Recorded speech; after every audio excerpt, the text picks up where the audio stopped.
Meus irmãos e minhas irmãs, as músicas que nós cantamos aqui, obviamente, fazem parte do mesmo pacote que vem pela mensagem, cujo título é A Fé de José. Aqui está se tratando de José do Egito. A Fé de José. Vocês podem manter as suas Bíblias abertas, porque primeiro eu vou contar a história do José, para evitar de ler passo a passo, mas nós vamos contar a história de José e no capítulo 41 de Gênesis, versículos 15 e 16 e 38 ao 44, nós vamos ver como é que Deus honrou o seu servo fiel José e como ele honra a todos aqueles que são seus servos. Amém? Então é Gênesis 41, 15, 16, 38 ao 44. Como eu disse, mantenham as suas Bíblias abertas, mas primeiro eu vou introduzir a mensagem e contar a história do José. Quando tiverem encontrado, podem dizer amém, por favor, para a gente não atropelar o passo. Gênesis 41, 15 e 16, depois do 38 ao 44. Amém? Hoje nós vamos tratar da fé como um dom essencial para nós vivermos guiados pelo Espírito de Deus. A gente tem estudado aqui, no estudo bíblico da Carta aos Romanos, a gente tem visto nos programas que estão na rádio, que há uma diferença muito grande entre viver guiado pelo Espírito de Deus e viver pelas nossas próprias forças. Então, por isso é que nós vamos tratar da fé como um dom espiritual que é essencial para nós caminharmos pelo Espírito de Deus e não caminharmos pela carne. Muito bem. Nós vamos ver a vida do José. Esse homem sofreu muitas e muitas amarguras e muitas humilhações no relacionamento dele com os seus irmãos. Começaram as amarguras e começaram as lutas no relacionamento dele com os seus próprios irmãos. Que coisa, né?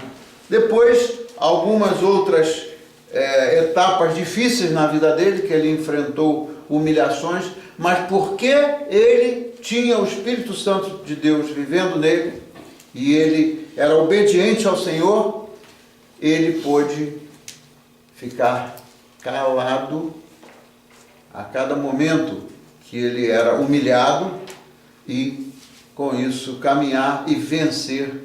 Nós vamos ver a história dele, vocês conhecem, não estou falando sobre uma história nova, mas basicamente nós vamos aprender da lição de José o que diz respeito aos relacionamentos humanos. Eu tenho insistido nesse tema porque é o tema do programa e é o que existe hoje em dia, sempre existiu, mas hoje existe mais ainda, porque os conflitos geram o quê? Os conflitos geram violência, os conflitos geram sofrimento, os conflitos entre as pessoas, eles criam todos os problemas que a gente imagina e os que a gente não imagina. Os conflitos entre as pessoas, eles desrompem as famílias e a família é algo sagrado que Deus criou. Portanto, nós temos que estar espiritualmente alertas para que a nossa vida não seja uma vida focada somente em problemas e focada somente em sofrimento ou amarguras. Muito bem. O Senhor usou a José poderosamente. Ele honrou a José para que ele desse o testemunho, um bom testemunho da presença do Espírito Santo na vida dele e assim livrar o povo do Egito de uma situação muito grave que eles estavam por passar, e Deus usou José para que falasse a verdade, revelasse ou interpretasse o sonho de Faraó, para que o caminho das coisas mudasse. E assim é a vida da gente. O caminho das coisas, independente das circunstâncias, como diz a canção que nós cantamos, o caminho das coisas ele pode sim ser mudado, porque o que é impossível para o homem é possível para quem? É possível para Deus, né? Então o testemunho dele é algo que nos ensina muito. Então deixa-me introduzir a história dele, embora de maneira bem breve, mas primeiro que ele era o 11º filho de Jacó, mas era o primeiro filho de Jacó com a esposa de nome Raquel, que era a esposa amada. A gente conhece a história de Jacó, eu não vou tomar tempo ao explorar a história de Jacó, mas basicamente esse menino nasceu depois de 10 outros com a primeira esposa, né? Ele nasceu da esposa amada, que era Raquel. Muito bem, então o que acontece? Ele era um rapaz dedicado. Desde o princípio da vida dele era um rapaz dedicado e por essa razão ele conquistou da parte do pai dele, conquistou um carinho muito especial. Eu fico imaginando, por exemplo, em famílias grandes, né, o que pode acontecer quando muitos são os filhos, mas um deles tem alguma coisa que Deus dá de muito especial e que é com o propósito de que as pessoas aprendam a conviver uns com os outros. Somos todos diferentes, mas o que acontece é que no caso dele ele tinha aquele dom muito especial. Então, com a dedicação de José e com o fato dele conquistar o pai, ele criou uma antipatia. Isso não é algo inusitado, porque a gente vê antipatia dentro de famílias entre irmãos, né? Mas ele criou uma antipatia. Os irmãos criaram, ele não criou antipatia. Quem criou a antipatia foram os irmãos em relação a ele, pelo fato dele ser uma pessoa muito especial desde o princípio da vida dele, né? Ele era muito inspirado pelo Espírito de Deus, ele era uma pessoa muito inspirada e como tal, ele tinha um dom de interpretar sonhos. Isso é um dom muito interessante. Ele interpretava sonhos. E pelo fato de ele interpretar sonhos até dentro da família dele, o que aconteceu na prática foi o seguinte: existe um nome muito feio, mas que é comum a gente ver. Qual é aquele nome feio? Inveja. Inveja, né? É uma coisa horrível. A inveja é uma coisa horrível, mas ela é um fato no meio de famílias que não estão caminhando pelo poder do Espírito Santo. É o que mais se vê por aí, pelo mundo, é a inveja. Então, os sonhos dele, ele interpretava os sonhos, mas não segundo a opinião dele. Porque cada pessoa pode ter uma opinião, mas o que importa não é o que eu acho, o que a outra pessoa acha, a opinião de cada um. O que importa é o que diz a palavra de Deus.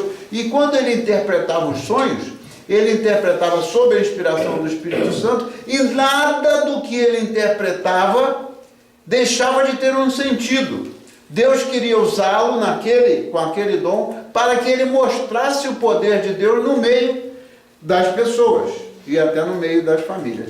Então o resultado daquilo foi o seguinte: a inveja e aquele sentimento que os irmãos tinham em relação a ele, eles tramaram que queriam matá-lo, queriam simplesmente matá-lo, mas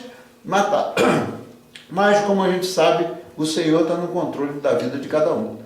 Se Deus tinha um propósito tão especial para ele, como é que Deus ia permitir que eles o matassem? Então, eles fizeram um abatimento no ódio deles. Em lugar de matá-lo, eles resolveram levá-lo e oferecê-lo a um mercador que comprava escravos. Imagina a humilhação, uma pessoa que tem aquele dom, uma pessoa que é carinhosa com o pai, cuidadoso com o pai.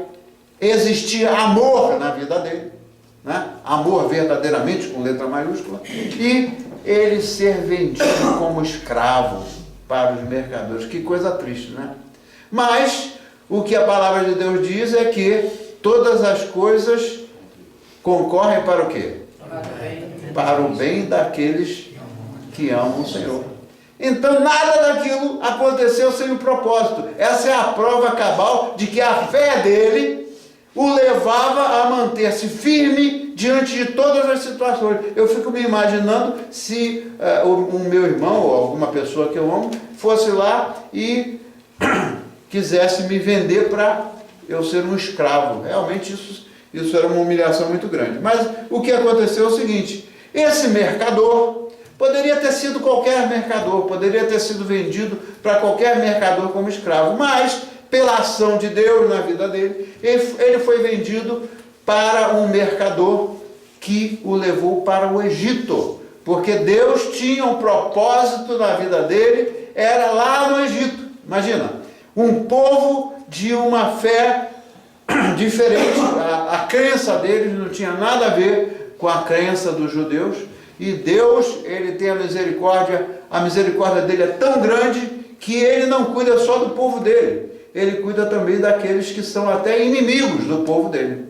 Isso aí está patente. Então, quando ele chega lá no Egito, ele foi vendido para Potifar, e esse Potifar era um oficial, capitão da guarda do faraó. Uau! Ele não foi vendido para qualquer um, foi vendido para alguém que tinha lá uma função especial naquele meio lá do faraó. Então o que aconteceu? Pela mesma razão de que ele era fiel e dedicado, embora tivesse passado por humilhações, embora ele tivesse passado por tudo aquilo, mas ele não se deixou levar pelas emoções. Eu imagino as emoções dele como teriam sido ruins, os sentimentos, quando passou por humilhações. Ninguém gosta de passar, ninguém se sente bem de passar por humilhações. E ele estava firme na fé, e firme porque o Espírito do Senhor estava com ele. Então, lá, devido à dedicação e à maneira como ele tratava, ele tornou-se o administrador da casa de Potifar e também administrador dos outros que eram escravos. Já ali, em termos humanos, ele já teve uma promoçãozinha. Aquela promoçãozinha eu não sei o quanto custou a ele, sendo um homem de fé. Você imagina, um homem de fé, ele ir para um meio estranho. Isso é uma lição para nós também, como imigrantes, quando vamos para um mundo diferente do nosso, e muitas vezes enfrentamos grupos ou até a própria nação com a prática de fés que são pagãs aos olhos de Deus, ele lá se submeter a um chefe que tinha lá uma posição importante, etc, etc. Então o que aconteceu na prática? Ali ele funcionou como administrador, teve que aprender o idioma. Nós temos que aprender o idioma como imigrantes, né? Quantas vezes nos custa uma dificuldade enorme aprender o idioma. Mas isso é mais uma prova de que Deus estava com ele. Porque aquilo que seria uma barreira enorme, eu fico imaginando falar a língua dos árabes, né? A nossa língua não tem nada a ver com a língua dos árabes, a formação, a maneira que as pessoas se expressam na língua lá do Egito, né? É totalmente diferente. Ele venceu, mais uma barreira que ele venceu, porque Deus estava com ele e tinha um propósito na vida dele. Mas o que aconteceu na situação lá foi que Deus mudou a vida dele. Chegou um momento que Deus mudou radicalmente a vida dele. E por que Deus mudou radicalmente a vida dele? Deus mudou radicalmente a vida dele para que ele pudesse exercer o papel que Deus queria que ele exercesse naquele meio estranho. Então o que acontece? Ele já tinha a fama, lá da parte dos irmãos dele, eles debochavam, esse aí é um sonhador. Mas lá no Egito, o nome de sonhador, o homem que interpretava os sonhos, não foi numa conotação negativa. Vê como é que as coisas que acontecem, a conotação dessas coisas muda de acordo com a situação. Ele ali era reconhecido, inclusive quando esteve preso, né? Ele era reconhecido como uma pessoa que interpretava sonhos, etc. Aí chegou um dia que o faraó teve lá um sonho, e o sonho dele era meio esdrúxulo. O que o sonho do faraó falava? Ele estava lá na beira do rio, ou perto do rio, e então o sonho dele mostrava que ele viu 7 vacas muito gordas e formosas, e Em seguida, o sonho dele mostrou que apareciam 7 vacas muito feias e muito magras, e o que acontecia é que as vacas magras estavam devorando e comendo as vacas gordas. Imagina a fome que elas deveriam estar, né? Mas aí ninguém o faraó foi lá, os adivinhos, foi lá consultar com os sacerdotes lá deles, etc. Ninguém foi capaz de dizer ao faraó. O faraó estava intrigado com aquilo, né? E o sonho dele teve uma razão de ser. Deus estava no controle da situação. E aí então, quando disseram para o faraó, tem um rapaz aqui, jovenzinho, que ele interpreta sonhos, aí mandou chamá-lo. Quando mandou chamá-lo, aí o que aconteceu na prática? Aí ele exerceu o papel que Deus queria que exercesse, interpretando o sonho do faraó, porque isso ia livrar o povo egípcio de passar por uma fase de fome, de grande miséria, né? Então, o significado que ele traduziu o sonho para o faraó é que as 7 vacas gordas representavam a fase que o Egito estava vivendo de abundância. Tinha muita abundância, tinham que comer, etc, etc. Mas viria uma fase, né, de mais 7 anos de vacas magras, uma fase de fome, uma fase de miséria. E Deus, misericordioso como Ele é, Ele usou o seu servo fiel para evitar, né, que o povo do Egito passasse por aquela situação. E assim foi. O que resultou daquilo? O que resultou é o que eu vou ler aqui, que é a coisa muito linda, porque em lugar do José bater no peito e dizer, I am the man, eu sou tal, não, ele se colocou, e aí é que eu vou direto lá nos versículos 15 e 16, para focalizar exatamente como é que ele agiu. Né? Podia, na frente do faraó, o homem mais importante lá daquela terra, ele podia tomar a honra para se gabar de que ele era muito bom. Mas aí o que aconteceu? O que está escrito no versículo 15? Faraó disse a José, eu sonhei um sonho e ninguém há que o interprete, mas de ti ouvi dizer o quê? E quando ouves um sonho, o interpretas. E respondeu José a Faraó. O que ele respondeu? Isso não está em mim. Deus dará resposta de paz a Faraó. Que coisa linda, né? Mostra a humildade daquele homem. Em momento nenhum que se lê na Bíblia sobre a história de José, ele se coloca numa posição de importância ou numa posição de arrogância em todas as circunstâncias, tanto quando ele estava sendo honrado, quanto quando ele foi tremendamente humilhado. Ele sempre se agarrava com Deus através da fé dele, o que o levou a ter essa atitude. Então isso é uma coisa muito, muito importante que nós estamos explorando no assunto de relacionamentos humanos e também quando estudamos a carta aos Romanos, porque o normal da pessoa que não caminha pelo Espírito de Deus é sempre dar o troco, ou reagir, ou dar o dobro daquilo que está recebendo. Se recebe uma bofetada, dá 2 bofetadas e o ódio começa a reinar, e é o que está acontecendo no mundo.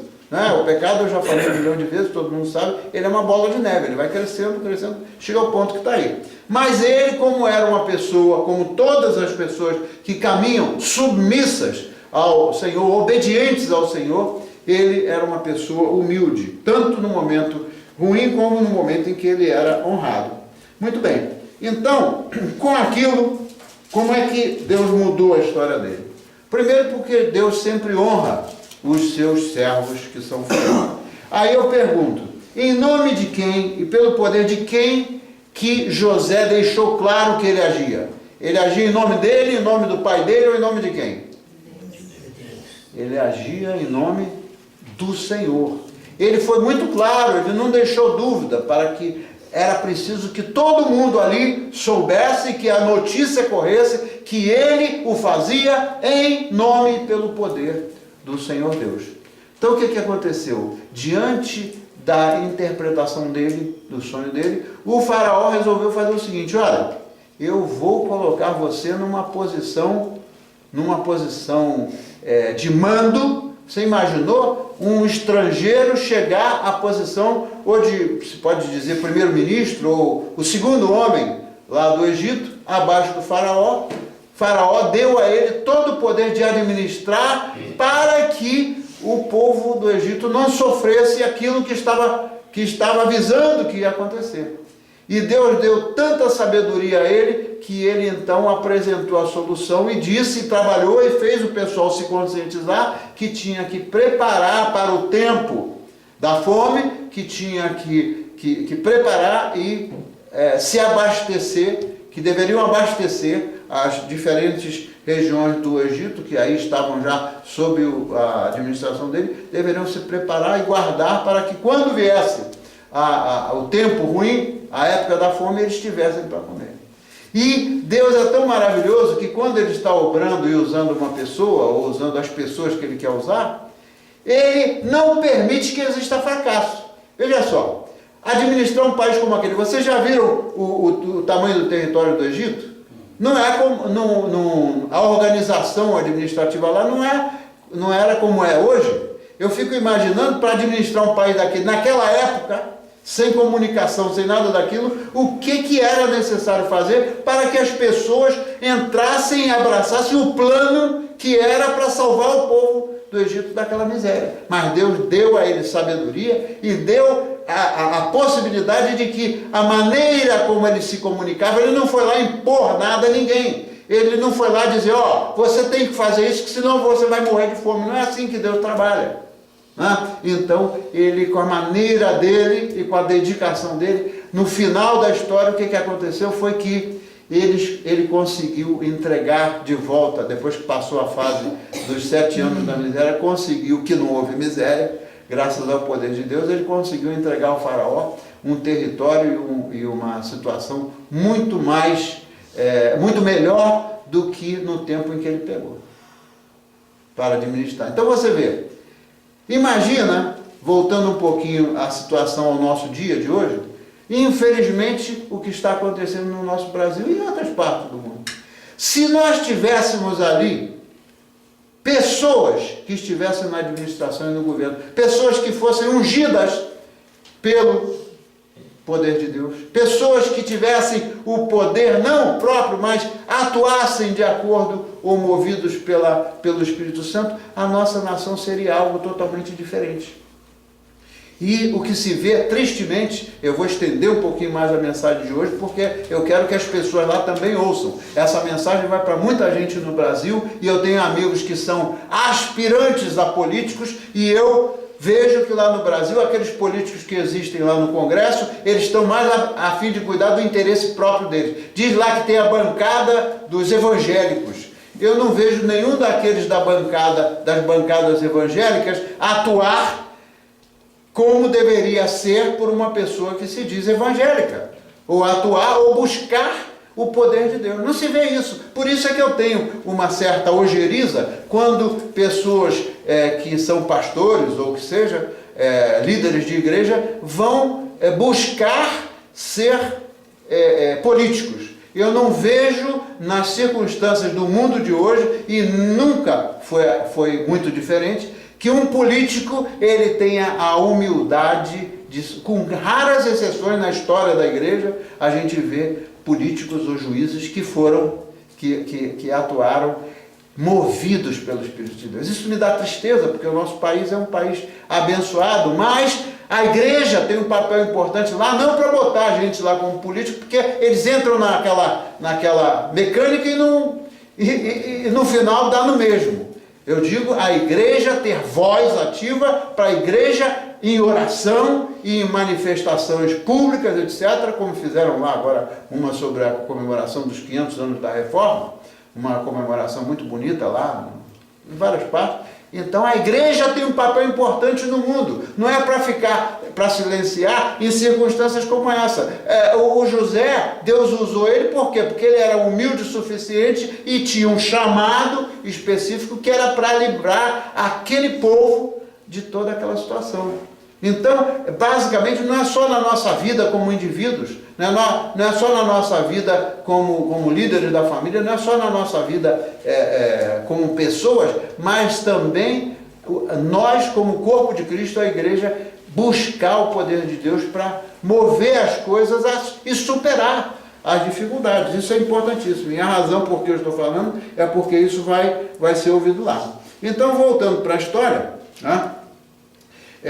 Eles prosperaram, obviamente passaram todas aquelas dificuldades, etc.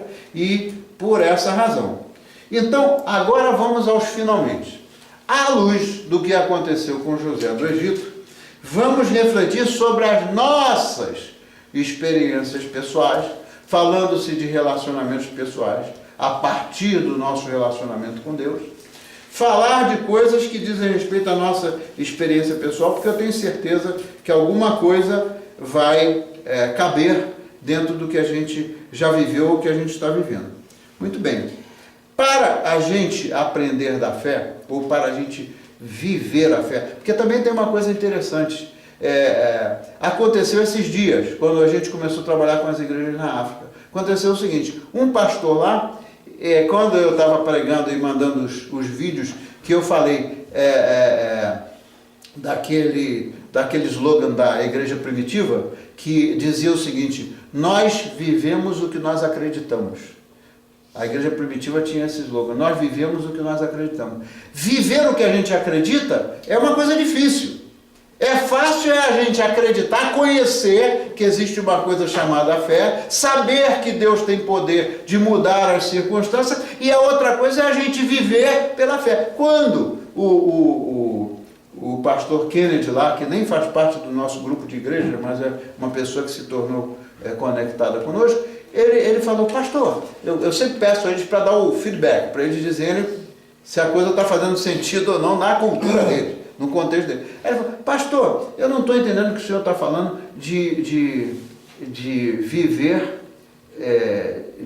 viver de acordo com o que nós cremos. Por que ele achou estranho? Porque lá, por causa da cultura, e porque o Estado não interfere com a religião, em Moçambique pelo menos, o Estado não se mete para criar problemas com a igreja. O Estado, ao contrário, eles trabalham, eles usam as igrejas e os líderes de igreja em escola, em todos os âmbitos lá. Então, começa aqui, espiritualmente falando, essa história bonita que eles introduziram na Constituição americana e na Constituição do Brasil também, que o Estado é separado da igreja. Mas na prática, toda vez que o Estado quer se meter para prejudicar o andamento das coisas da igreja, eles se metem. Não é isso mesmo? Então esse preceito constitucional, isso é invenção de alguém que estava a serviço do inimigo. Por quê? Porque o Estado e a igreja, o Estado tem a sua função, a igreja tem a sua função, mas a igreja não pode ficar alijada das funções ou do funcionamento da vida do povo. Então, o pastor Kennedy, e ele certamente vai ouvir isso aqui que a gente está falando, ele achou estranho pelo seguinte: pastor, aqui não existe esse negócio não.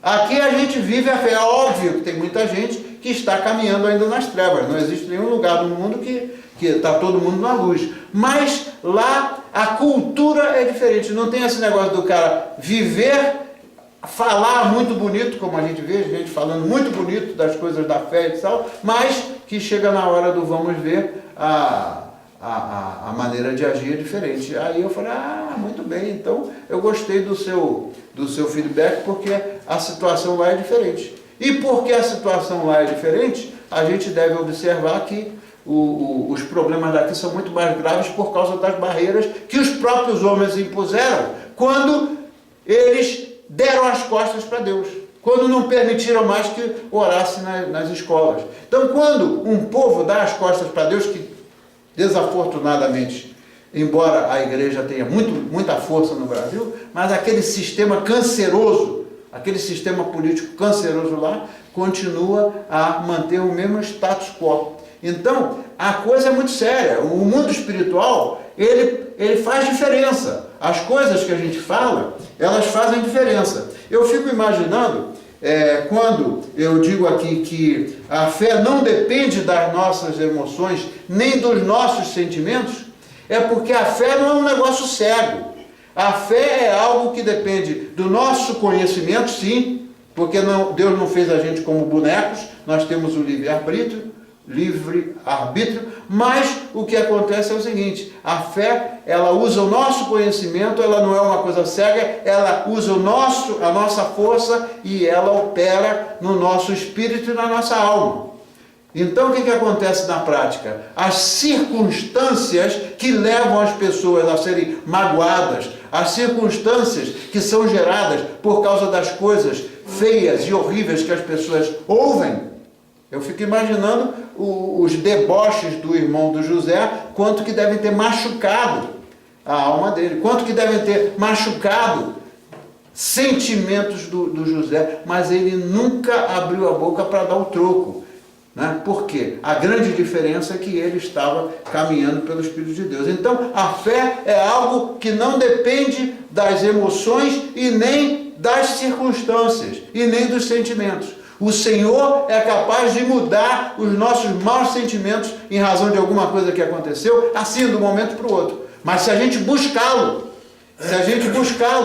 se nós buscarmos o Senhor no momento da aflição, no momento em que a gente foi humilhado, no momento em que a gente foi debochado, ou que a gente foi abusado, se a gente buscar o Senhor, já aconteceu, eu tenho certeza que acontece com as pessoas que buscam o Senhor, é que as circunstâncias não é que interferem na nossa fé. Se a gente se deixar que as circunstâncias interfiram na nossa fé, é sinal que a gente não está caminhando pelo Espírito.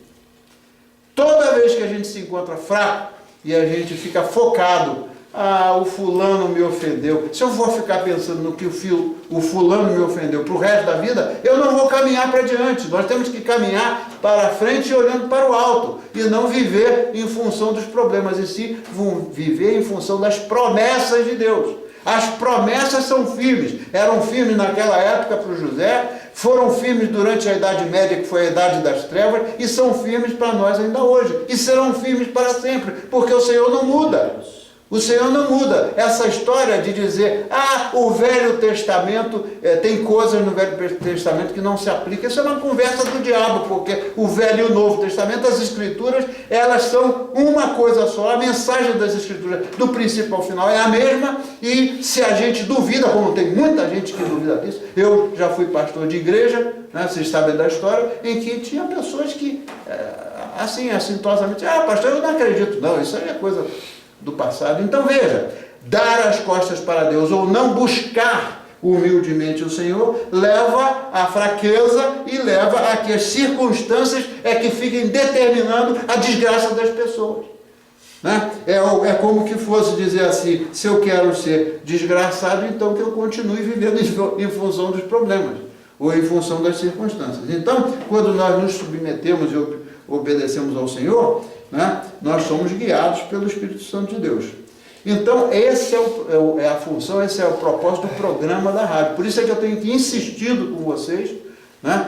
Até na quarta-feira do estudo bíblico aqui, eu dei a amostra acho que do segundo programa que foi ao ar, né? Eu gravei e dei a amostra. Por quê? Porque ou a gente busca a verdade e as promessas e busca melhorar a nossa qualidade de vida, ou então não teria sentido ter um programa no ar, na rádio. E a razão porque a gente estuda a Bíblia, né? Não é só vir à igreja ao domingo, é para a gente aprender da palavra de Deus e conhecer as promessas, para na hora que tiver que orar, dizer: Senhor, eu estou baseado na promessa. A sua promessa é de vida em abundância. Vida em abundância não é desgraça, vida em abundância não é sofrimento. Né? A gente passa por situações, mas é para provar o quê? Para provar não o nosso conhecimento, mas para provar a nossa fé. Né? Então, analisando o que José passou de provas, eu creio que deve ter sido muito difícil para ele viver sendo depreciado, viver sendo debochado, né, daqueles que o invejavam, né, mas ele era adotado e não fracassou, né, por quê? Porque a fé dele, que é um dom espiritual para todos nós, foi inabalável e por isso ele não fracassou. Ao contrário, Deus deu uma guinada na vida dele. Então, ele não dependeu do que ele estava sentindo de feridas dentro da alma dele. Ele não dependeu de as circunstâncias práticas, porque estava lá muito claro que Deus deu a ele aquele discernimento que a situação ia ficar preta. Se a situação fosse ficar preta, não fosse ter comida e todo mundo ficasse de braços cruzados, o que aconteceu? Não ia mudar as circunstâncias, mas por causa do que Deus operou por meio dele, as circunstâncias foram totalmente mudadas. Então, no caso dele, a gente vê que as maldições não prosperam quando se fala da fé verdadeira. Né? Essa história de falar de maldições, as maldições existem. Eu quero crer que quando os irmãos dele debochavam dele, isso aí soava como maldição, mas as maldições elas não prosperam quando nós temos a fé, e isso é o que aconteceu com ele. Agora, eu quero colocando essa situação na nossa vida, né? Para a gente aprender o que fazer durante a nossa adversidade, né? O que a gente tem que na prática fazer? Qual é a lição que a gente aprende do José? A lição que a gente aprende do José é o seguinte: palavras ofensivas ferem os nossos sentimentos, verdade? Ferem os nossos sentimentos. Eu não conheço ninguém que seja insensível, que ouvindo palavras ofensivas não se sinta mal. Mas o que acontece é o seguinte: o que nós devemos fazer? Nós devemos seguir a mesma fórmula. Buscar estarmos atrelados ao Senhor, buscar aprender das promessas do Senhor, buscar viver, como eu falei lá para o pessoal, viver a nossa fé, porque essas coisas machucam a nossa alma. Mas o Senhor é capaz de lavar as coisas da nossa alma, as coisas que nos incomodam. O Senhor é capaz de apagar as ofensas do passado, se a gente quiser buscar. Pelo poder do Espírito Santo, existe a maneira de fazer isso. Em oração, apagar as coisas que passaram lá no passado, às vezes coisas que quando a gente era criancinha e não soube, aquilo ficou lá no profundo da nossa alma, e o Senhor é capaz de nos curar. E Ele quer nos curar hoje. Ele quer nos curar hoje. E a outra coisa que é muito da cultura daqui, eu não sei se no Brasil ainda está como era no tempo que eu saí do Brasil, ou se as coisas ruins já foram absorvidas lá. A igreja, né, como corpo de Cristo, essa história de cristão viver isolado, né, de resolver o seu... eu creio em Deus, então está tudo resolvido para mim. Não, para isso é que a igreja existe. O corpo de Cristo, nós somos membros uns dos outros. Assim como a igreja tem o significado do corpo de Cristo, em que a cabeça não somos nós, para vir com as nossas belas opiniões. Eu acho isso. Não, a cabeça é Cristo. Nós temos que seguir pelo que Cristo... Por isso é que o apóstolo Paulo fala que nós devemos ter a maneira de pensar de Cristo. Alguém vai chegar e dizer, isso é uma estupidez. Pode dizer, pastor, isso que o senhor está falando é uma estupidez. Eu não sou Cristo. Como é que eu vou pensar como Cristo? Mas o Espírito Santo pode mudar a nossa maneira de pensar, mas é preciso que a gente se chegue humildemente a Ele e busque conhecer o que Ele fez e o que muito mais nós podemos fazer, não em nosso nome, mas em nome dEle. Então, isso é o que nós devemos fazer. E para isso é que existem os pastores. Os pastores não estão na igreja somente para pregar no dia de domingo. Se a função do pastor fosse só pregar no dia de domingo, seria bem diferente, né? Mas a função do pastor é estar ali do lado das pessoas. As ovelhas não são nossas, são de Cristo. Mas nós somos chamados ao pastorado para assistir as pessoas nessas situações difíceis. E eu já tive o privilégio de ministrar para pessoas que estavam lá no fundo do poço, né? com feridas na alma, coisas que vinham de muito tempo, né? E, no final das contas, o Senhor usa o pastor, como usou José em outras circunstâncias, para o pastor ministrar, e é o que se chama da cura interior. O processo de cura interior, nós não fazemos nenhuma mágica. O que a gente faz é o seguinte, é levar a pessoa a refletir sobre o passado, pedir ao Espírito Santo que traga à superfície da mente dessa pessoa o que está lá no fundo e que a gente nem se dá conta que está machucando, né? E o Espírito Santo obra poderosamente, e a pessoa em oração e lendo as Escrituras ali, a pessoa descobre, eu não sabia por que eu reajo assim, ou eu não sabia por que eu sou assim, ou por que eu sou assado, etc, etc. O Senhor é capaz de limpar todas as feridas da nossa alma, e o Senhor, o que Ele quer fazer hoje conosco aqui é isso. Ele colocou no meu coração que a gente deve orar, e eu creio que a gente deve orar, e se depois alguém quiser particularmente me procurar, para a gente trabalhar em problemas de ordem emocional e problemas de ordem espiritual, etc., eu sempre falo, eu quero estar disponível para vocês, e é preciso que a gente tenha um relacionamento de confiança, porque se a pessoa busca um pastor, que daqui a pouco o pastor vai falar o que aconteceu com ele ou com ela, isso não tem sentido, mas essa relação de confiança é o Senhor que põe essa confiança no nosso coração. Mas o primeiro passo, como sempre, é orar. Então eu vou orar e pedir ao Senhor que nos ajude, né, que hoje, nessa manhã, Ele já comece a operar a transformação nossa, se já não começou, porque certamente Ele já começou o bom trabalho nele, e Ele vai terminar o bom trabalho que Ele começou, então nós vamos orar e agradecer ao Senhor e pedir ao Senhor que nos ajude e que nos limpe das nossas mágoas, das nossas feridas, etc, etc. Mas o primeiro passo da nossa oração será o quê? Entregar outra vez a nossa vida ao Senhor. Não precisa da gente, para a gente ser salvo, não precisa de entregar a nossa vida a Ele 3.000 vezes. Mas hoje eu creio que se a gente reafirmar a nossa fé e o nosso propósito com o Senhor, vai ser uma força a mais para que o Espírito Santo se sinta livre para operar na nossa vida. Amém? Então vamos fechar os nossos olhos, porque aí a gente fica concentrado, e vamos orar.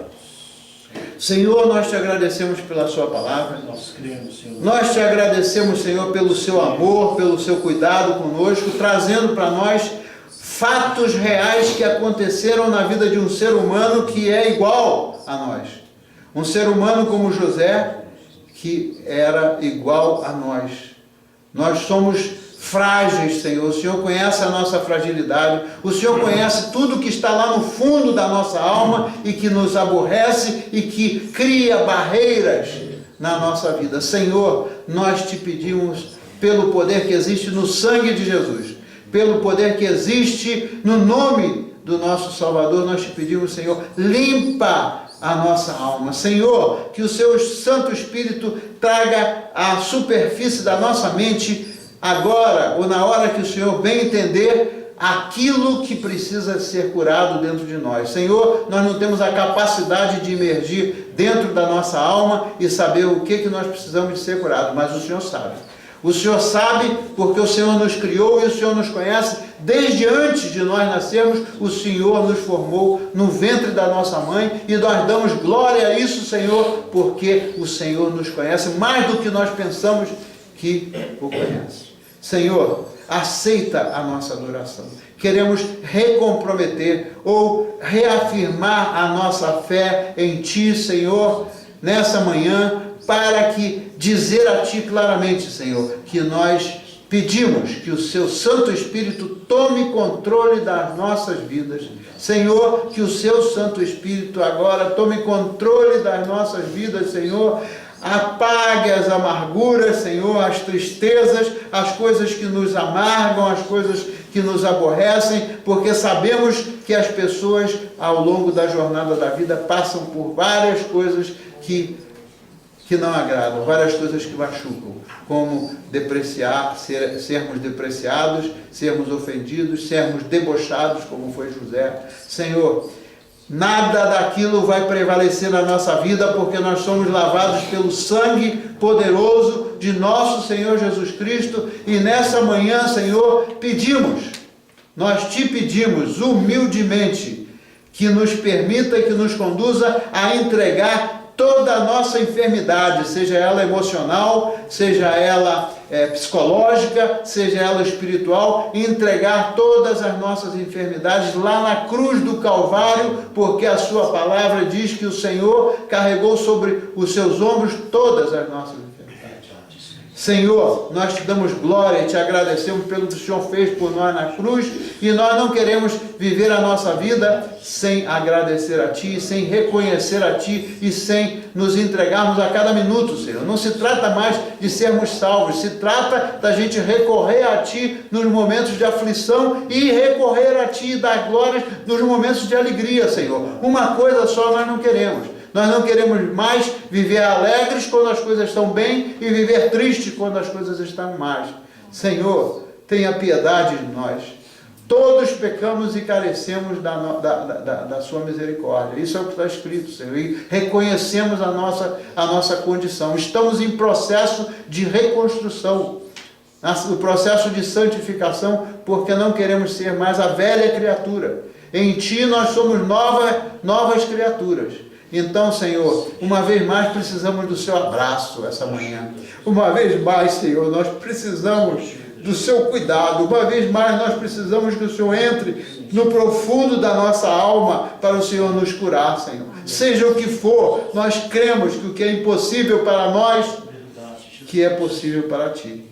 Senhor, então, pela Sua graça, pela Sua misericórdia, pelo Seu amor, Senhor, ajuda-nos. Ajuda-nos a melhorar a nossa qualidade de vida, caminhando pelo poder do Seu Santo Espírito. Senhor, ajuda-nos como igreja, ajuda-nos como indivíduos, ajuda-nos como pais e mães de família, como filhos, ajuda-nos e ajuda os nossos filhos, Senhor, porque a promessa de salvação é para nós e para a nossa família. Nós te pedimos, Senhor, te imploramos que aqueles que são os nossos filhos ou os nossos parentes, que nós amamos e que estão apartados de Ti, Senhor, que não Te conheceram ainda, que o Senhor os alcance, porque não existe nenhuma barreira para o Senhor operar a boa obra na nossa vida. Senhor, e nós declaramos vitória porque está escrito também que as portas do inferno não prevalecerão contra a Sua igreja, e nós somos a Sua igreja. Aceita, Senhor, a nossa declaração de amor, a nossa declaração de humildade, e aceita, Senhor, a nossa petição essa manhã. O Senhor sabe como é que cada um de nós está se sentindo nesse momento. O Senhor sabe como é que cada um de nós estava se sentindo ontem, e a cada manhã nós sabemos que o Senhor derrama novas bênçãos. Senhor, não permita que esta verdade absoluta ela seja derrubada pela nossa falta de fé. Que a cada manhã a gente se lembre, a gente abrace e a gente reconheça que a cada manhã o Senhor derrama novas bênçãos na nossa vida, Senhor. Que o dia de ontem, que o dia de muito tempo atrás não se repita mais, porque nós queremos, de fato, viver aquilo que nós cremos. E para isso dependemos totalmente de Ti. Assim nós oramos no nome de Jesus Cristo. E eu quero abrir hoje, irmãos, a possibilidade de quem quiser levantar um clamor ao Senhor, que o faça agora. Porque nós estamos na presença do Espírito Santo de Deus. Quem quer que seja aqui nesse santuário, que sinta no coração, levante o seu clamor ao Senhor.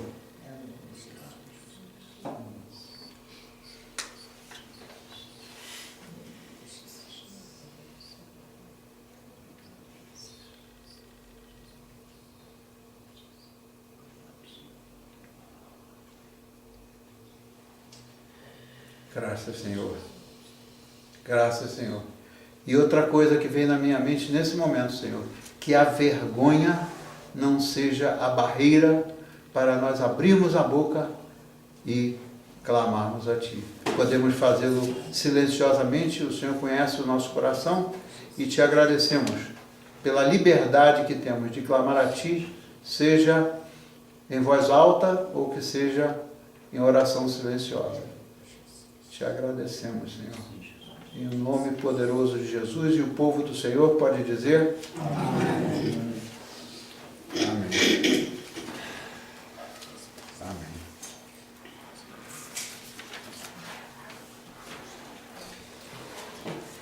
Irmão João, vamos exercer o nosso privilégio de oferecermos os nossos dízimos e as nossas ofertas para a manutenção da obra de Deus.